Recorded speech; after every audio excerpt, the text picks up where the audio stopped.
Hey folks, shall we shoot a mail video this morning? I have some cool stuff. Not a lot of stuff, but it's there. I got a Grail in the mail. That's always exciting. So I thought we would just go through this little stack here. First, I've got a few things to show that should have been shown in the last mail video, but sorry if I'm distracted. Jake's down here and he wants something and I can't tell what he wants. Uh, but in the last mail video, I had showed some Helix stuff, and I went to grab a one of the an album box. Apparently, it was the one that the Helix albums came in, and I dumped it out, and there was stuff in the bottom of it.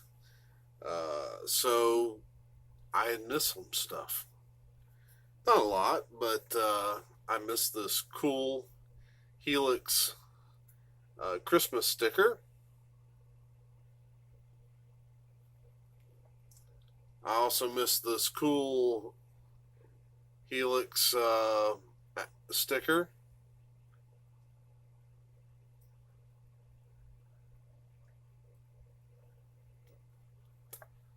And I missed this promo CD.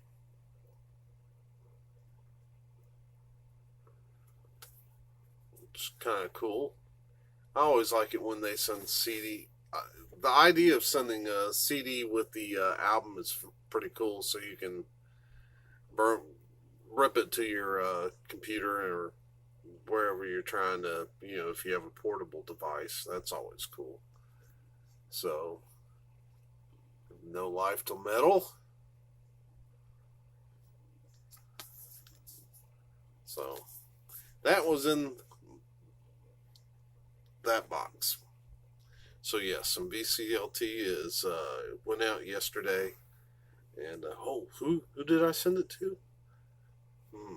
Well, maybe somebody will get a surprise this week. All right, Jake, you want to go up there? Here you go.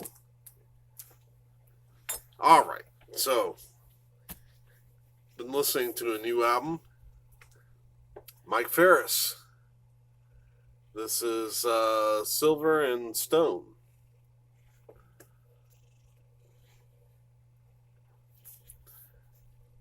I don't know how many of you folks are familiar with Mike Ferris. Excellent singer. Had some not much in this. It's basically just a little cardboard sleeve. The CD goes in there. No booklet. Just some musician credits, songwriting credits, that kind of stuff. Um, but Mike Ferris is a great singer.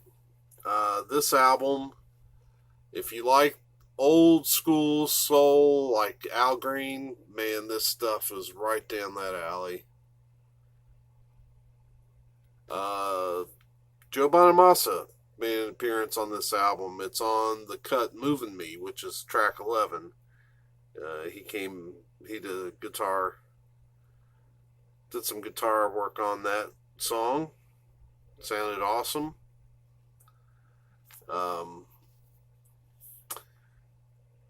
Mike Ferris was the lead singer of a group called Screamin' Cheetah Wheelies. Then he went solo. He did some gospelish type albums. This is more of a mainstream, just love songs and stuff like that, but still fantastic album. I'd listen to Mike sing just about anything.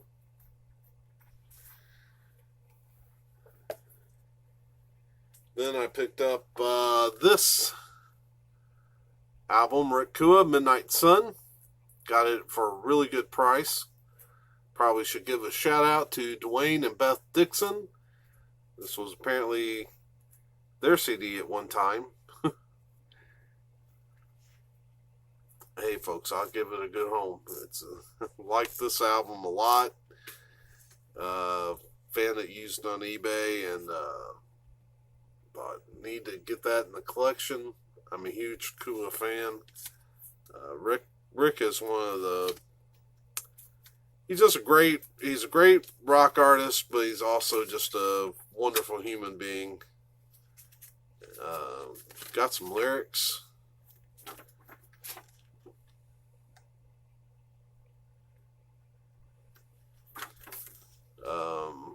See if there are any notable guests on here.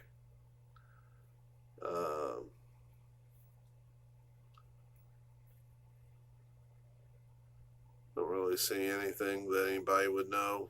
So, anyway, there are some great rock songs on this album. Rick Kua, Midnight Sun. That was a 1989 Reunion Records release. Then let's see, let me show this album first. Alright, so this isn't the Grail I'm talking about, but man, what a... Jake, can you... Let's not lick stuff, buddy, okay?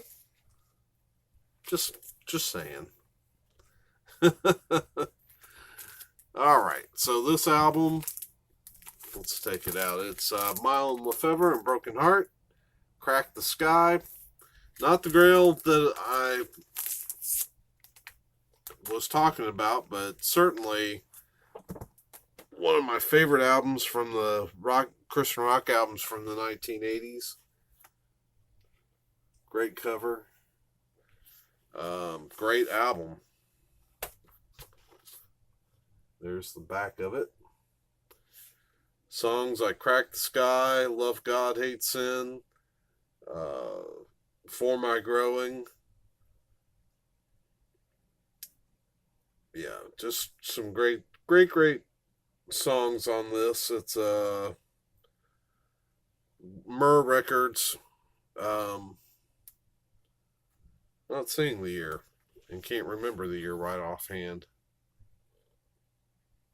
I believe this was the follow-up to Sheep and Wolves Clothing,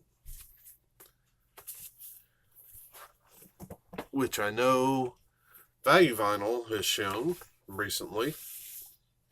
Oh, let me show you the original inner sleeve. Band picture. Lyrics on this side. And there's that gold Myrrh label, and it says 1987. So definitely looking forward to getting that cleaned up, spinning. The next two items are Russ Taff related. Yes, you have reached the Russ Taff portion of this video. First up, Anthony Berger, Hands of Time. Piano guy. I'm not sure I would have picked this up, except Russ is on the last track. Berger does a cover of the Larry Norman classic, I Wish We'd All Been Ready, and Russ does the vocal on that cut.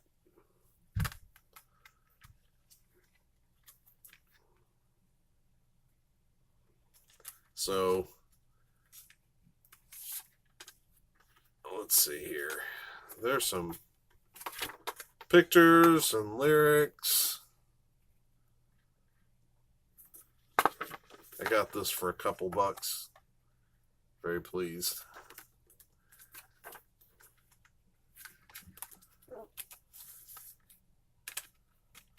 You know, Russ singing a Larry Norman classic, I wasn't going to pass it up. So that's Anthony Berger, Hands of Time. And now, the Grail. Couldn't believe it. I was looking for something else and stumbled across this Grail.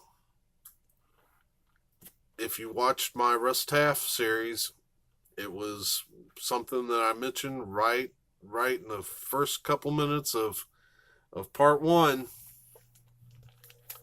Sands of Joy, Yahweh.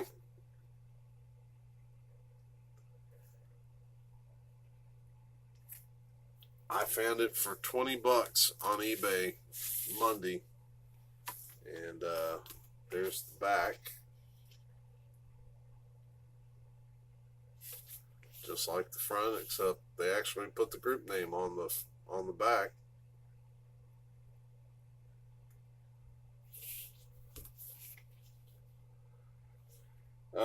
Yeah, and you wouldn't know that Russ was on it if you weren't aware of the album because, well, I don't know, unless there was an original inner sleeve that I'm not aware of. But the album has very little in the way of, well, it has no credits. It just has song listing, and same for the. Here is the actual album. Well, there you go. Some,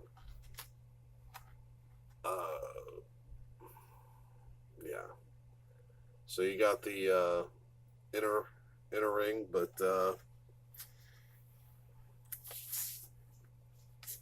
I am very glad to have this and add it to the collection. And that pretty much, I believe, gives me every major Russ Taff album. The only other album I really need to chase as far as major albums is I would like to get a copy of the brown cover of Heed the Call. But I have the original cover. Yeah, I ran into a guy at the Bell Buckle Festival, and he said that the cover I have is actually the original and more rare cover. Yeah, so I'm not really worried about. I'll get a brown cover for Heed the Call. I think those are plenty. There are plenty of them out there for really cheap price. So, but I was so stoked to get this